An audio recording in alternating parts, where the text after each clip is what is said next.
Hey, what's going on, everybody? Welcome back to Man Views, where I cover videos that can possibly help our fathers and men. I'm B, the CEO, and let's get to it. Case number 11145050. The record should reflect Ms. Brink is present today by Zoom video. Ms. Krause, can you tell me the status of this file today? This hearing was adjourned from August 5th to allow the plaintiff to obtain friend of the court forms regarding disability and complete and submit them back before today's hearing. No information has been received regarding her inability to work. The only contact the office has had with the plaintiff is on August 12th when she dropped off a letter requesting to sign off her rights to the child and support to stop. Friend of the court staff did indicate she may need to reach out to probate court to move forward regarding that information. And outside of that, the plaintiff has a support obligation of $197 and a balance of $8,709.16. The last payment was received in February in the amount of $206.47 from a prior income withholding. Okay, Ms. Brink, why did you not submit those forms as you were ordered to at the last hearing? I never received them. Okay. They were supposed to have been mailed to me. Did you go in to get the forms? They were supposed to have been mailed to me. That's why I provided my address at the last court hearing. Okay. Did you do anything to follow up with that at all? I mean, it's not really my responsibility when someone doesn't do their job. Well, it's your responsibility to pay your child support payments, and if you don't pay But that those has nothing to do with the disability paperwork. Okay, I'm not going to argue with you. We went through this. Yeah, you are, and we went through this at the last hearing. We confirmed your address. We told you so that they could be mailed to me, which they were not. They were mailed to you. And I would like to sign off my rights to my children. And Devin said that he would not fight it. Bill did not fight it. He came and he signed. And when it came time for Devin to sign, he didn't show up. And I have a text message saying that he doesn't want, or that he wouldn't fight me on signing off my rights to Lila or John. So I'm not sure why he didn't sign the paperwork. So you still are the parent and you still owe the child support. But I'm requesting the court to terminate my rights to my children. She has a stepmom that can adopt her. I don't want anything to do with her anymore. Well, there's a process for that, and that process hasn't occurred yet, which means that I've asked for that process to be started a year ago. This is the second time I'm bringing it up. Okay. Well, you have to do more than just ask. It's up to you to well, that's why I had the document written up and by an attorney, and so that Devin would sign the paperwork, and he said he wouldn't fight me, and then he didn't show up to sign it. So I don't understand what the big problem is. Okay, so how are we going to deal with you paying your child support till that happens then? I don't know. I have a paycheck coming from Boyne River, and you can have that. Okay. But other than that, I have $34 to my name. My house is for sale, and I'm living in my car. When are you getting that paycheck? I don't know. It should be garnished. I probably won't even get a paycheck. It should be garnished by child support. Do we have an income withholding, Ms. Krause, for any employers with Ms. Brink? There is a potential income withholding, but it wasn't reported. So outside of her indicating where she's employed today, that process could take 6 to 8 weeks. So I can't guarantee that monies would be withheld from that paycheck. Yeah, it should be. I've never had a problem with it not being withheld in the past. Okay, well, we don't have the information from your employer, right, Ms. Krause? Is that what you're saying? She's never correct. They reported it.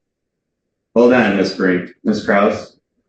An income withholding was sent, but until monies are withheld, we wouldn't be able to indicate if that amount would be withheld. But the employer was not reported. It's pending, so I can't guarantee that the employer received anything. They did. Okay. They told me. Well, we haven't received any money from them, so apparently they haven't. I haven't gotten the check yet. I haven't even been. I get paid every 2 weeks, and I've already lost the job. They already fired me. So you're not employed. You're not employed is what you're saying. Not currently, no. I lost the job. I got fired. The bartender didn't like me. Okay. What about the disability? Where are you at with that? I filled out all the forms that they requested from me and mailed them back in the timeline that they gave me. But I'm living in my car, so I don't have access to my mailbox anymore.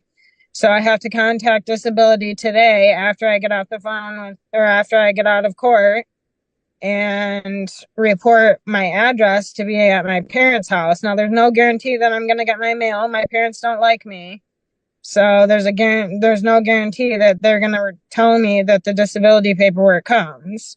I'm going to have to, I don't know what I'm going to do because I don't have gas to get to their house.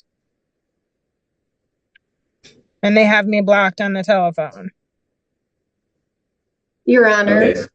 Yeah, go ahead, Ms. Krause. In regards to her being homeless, she may be able to reach out to the local post office. They may have something for her in regards to obtaining a P.O. box, but she would need to check further into that. Well, I don't have money to pay for a P.O. box. They may have some options for you regarding if you're homeless right now. I don't know the details in regards to that, but it is some information that friend of the court has received in regarding post offices when people are homeless. Okay, I'll look into that. All right. Well, here's Ms. Krause. Has there been how many findings of contempt has there been in this case on Ms. Brink? This would be a first finding. Okay. All right. So Ms. Brink. I'm not in contempt, Your Honor. I have no problem paying it. It's just I can't get a job because I have felonies. No one wants to hire me. I do. I've already put out more applications. I'm not in contempt, though. I have no problem paying. It's just that I can't get a job. No one wants to hire me. You are in contempt, first of all. I find specifically that you are in contempt because you aren't doing any of the things that I ordered you to do the last time, and you can't just Your say, Honor, well, like what? Like fill out the forms for your disability. They weren't mailed to me. How can I fill out forms that weren't mailed to me? I'm not going to argue I called about and asked. I called and asked.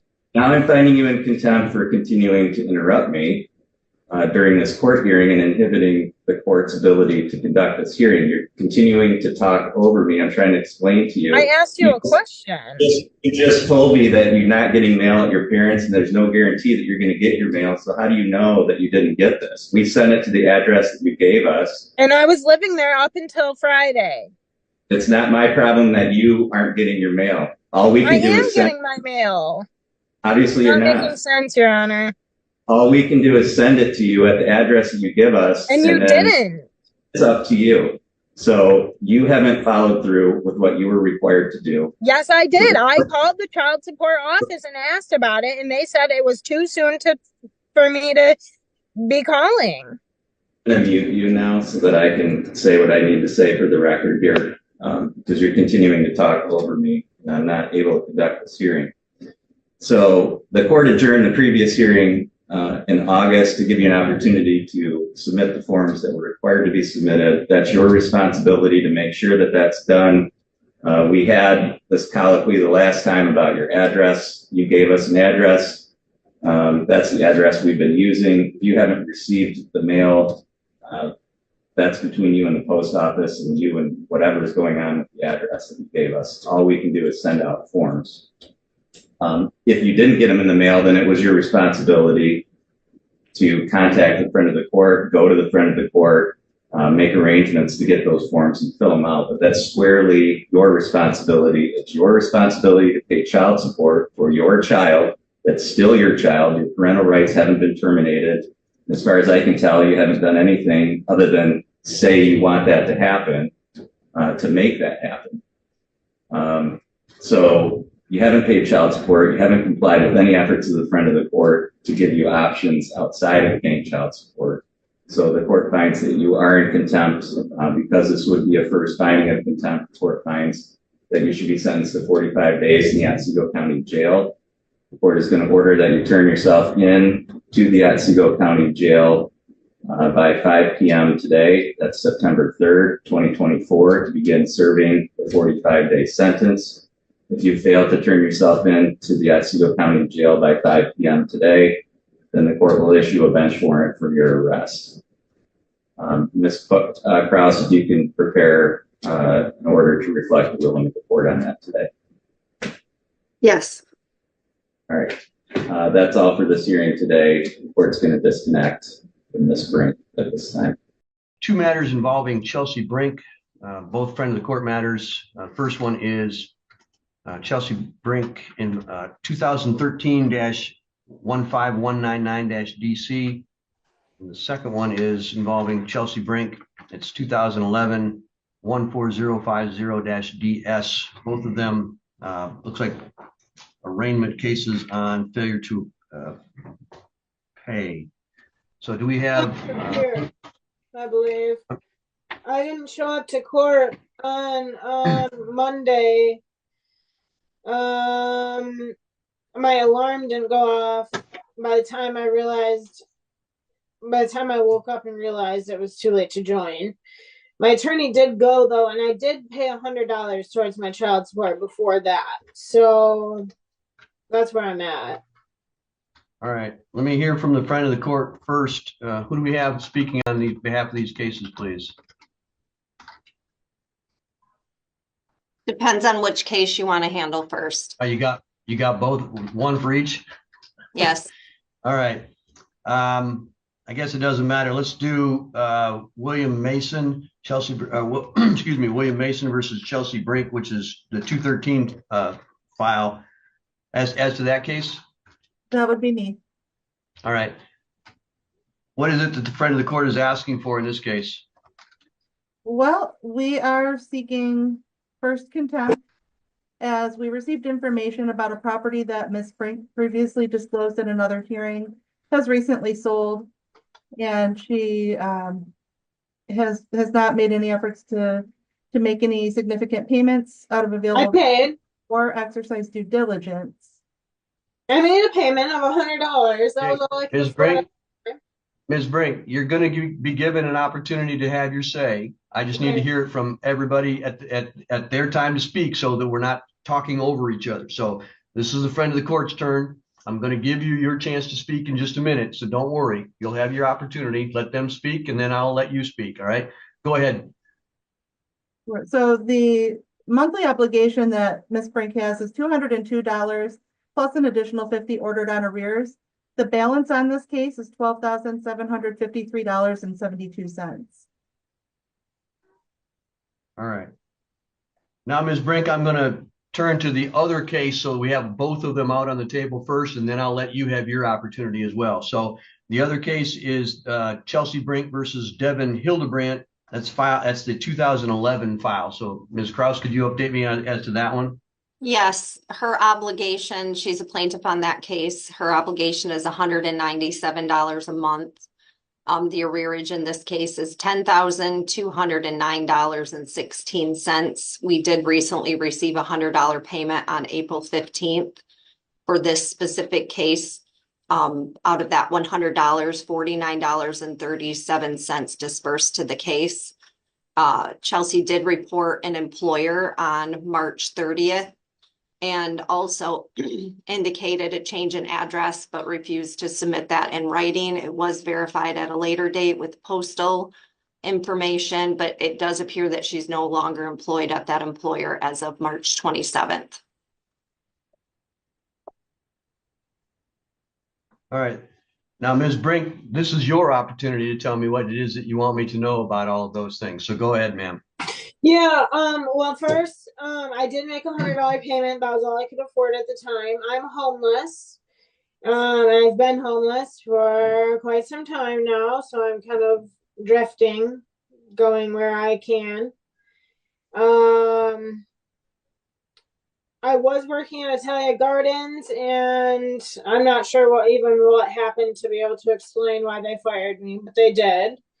He just basically said things weren't going well. I had a workman's comp claim that he didn't want to pay, so there was that piece of it. What was the name of the business that you were working at? Italia Gardens. And where's that located? It was in Davison, Michigan. All right. So, but that's no longer. Yep. And you know, my kids have been out of my life for 10 plus years now, and both of their parents are remarried. My son's been adopted twice. My daughter has been adopted once. I'm not even sure why I'm still required to pay on these children. They're not in my life, and I don't have responsibility toward them anymore. So it seems to me not fair. A lot of this friend of the court totals, you know, the monetary amounts got accumulated while I was in jail for a year. That still hasn't been cleared up, and I doubt it ever will be. But I am making my best efforts. I'm in jail. I'm not sure how long you want to keep me in here, but when I get out, I plan on looking for a job again and starting the whole process over. Like I said, I'm homeless, so it's hard for me. How long did you work at Italian Garden? About 6 weeks. Did you make any payments other than $100? I reported the income to the front of the court, and they said that they would take it out of the checks. I never even got my last paycheck because I had to come back up north. So that's out there somewhere still. But no, the $100 is all I could afford at the time. I had intentions of making $100 payments every month, you know, from here forward. But right now, you know, that was only a couple weeks ago. What day did she say? The March 20th? Something? She said you were employed in March, but you're no longer there. You made a payment in the middle of April for $100. Middle of April, yeah. So it's only been a couple weeks, you know. Not even really. Today's April 30th, so middle of April. I mean, 15 days ago at the most, 2 weeks ago at the most, I made that payment. You know, I'm exhausted because I'm homeless. So not that that's an excuse, Judge, but I've never missed court. Never.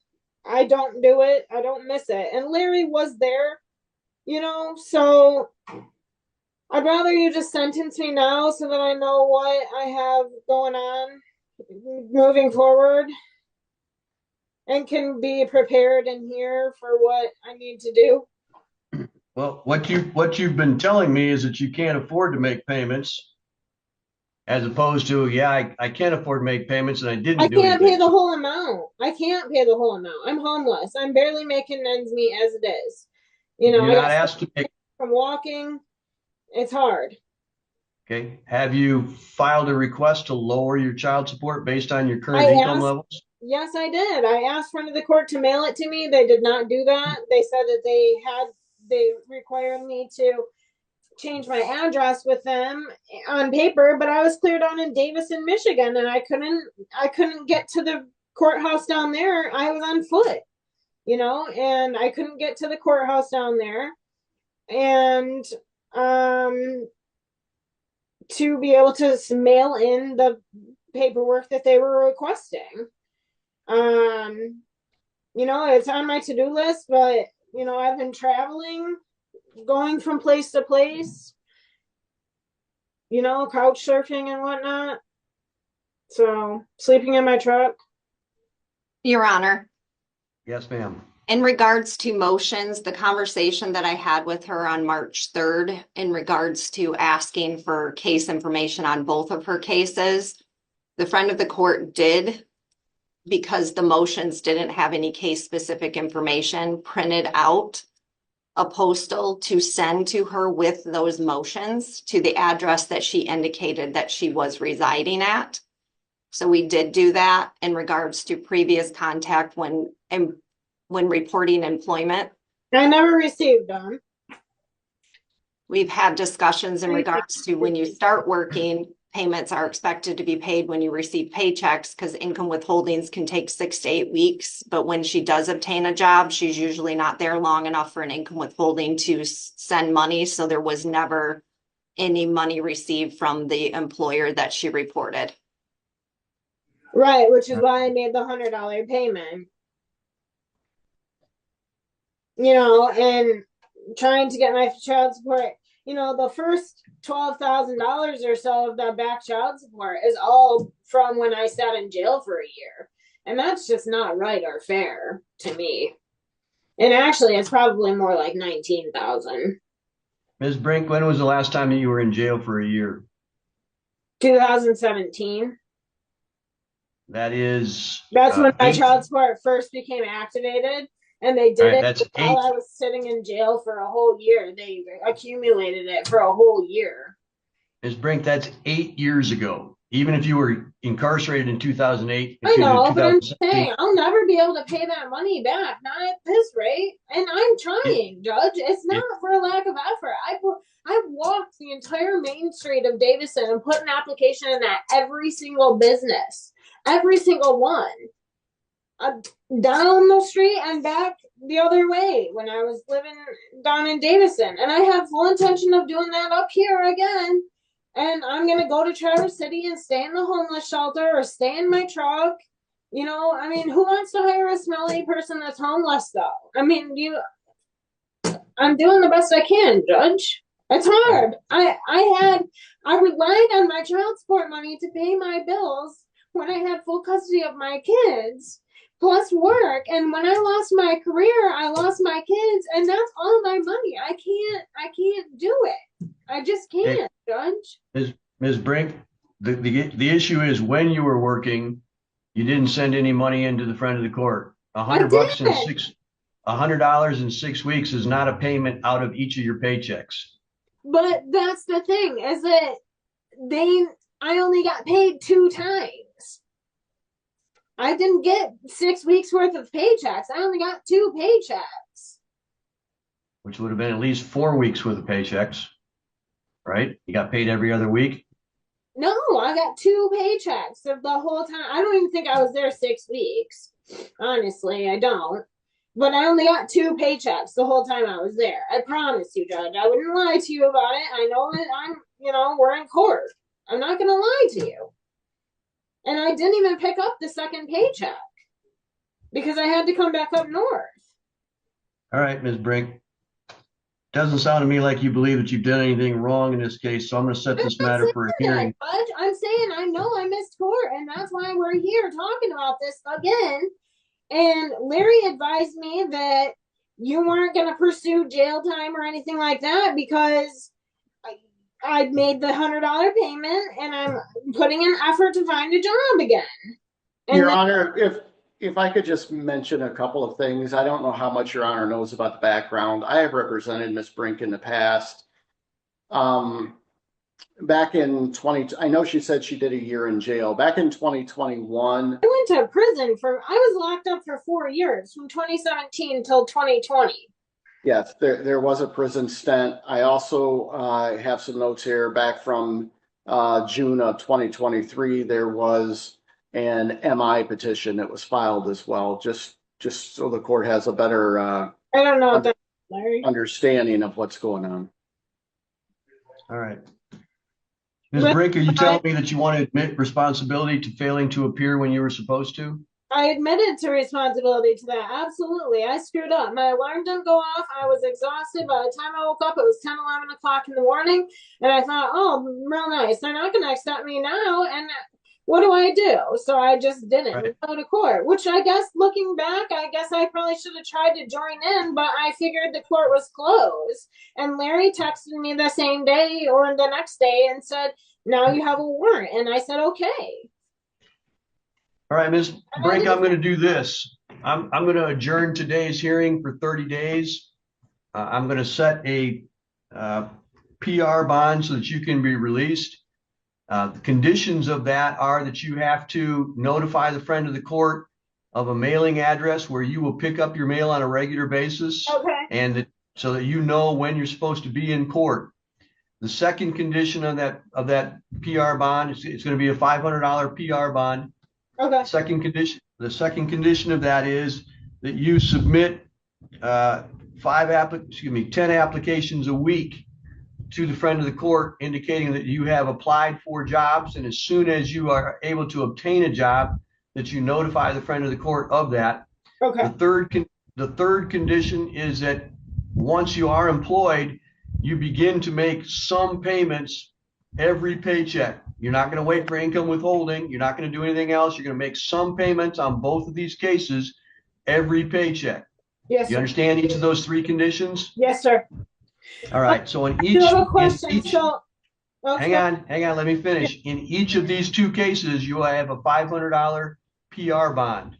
Okay. So that means if you fail to appear, you'll owe me $1,000 total. Okay. You understand that? Yes, sir. All right. Now what is your question? Oh, I'm sorry. Repeat that, please. I don't have to pay anything today to get out? That is correct. Okay. You don't have to pay anything today to get out. I'm giving you a big break here. Yes, you are. Because Thank you owe an awful lot of money, but I think that you have done something to show me that you're trying. Yes. That's the $100, and you've made an admission that you failed to appear, gave me a good reason for it. Right. But you've got to do better than you have been. You have to Okay. find a job that you can stay with. And if you can't get that one, you got to get one that at least allows you to have a place to live so that you can make regular payments. Do you understand what I'm saying to you? Yes, sir. Yes, sir. If you believe that the numbers that the friend of the court says that you owe are wrong, you need to file a motion to have me take a look at it so that I can correct that for you. All right. All right? You understand all of that? Yeah, and when I get out, maybe I can file to see about having my child support adjusted to That's reflect correct. more accurate income. Yes, But but it's you need not to so file the bad. paperwork first. File the paperwork with the friend of the court so that I can review it, set a hearing date, and take a look at it. Okay. All right? Thank That's you. all for today then.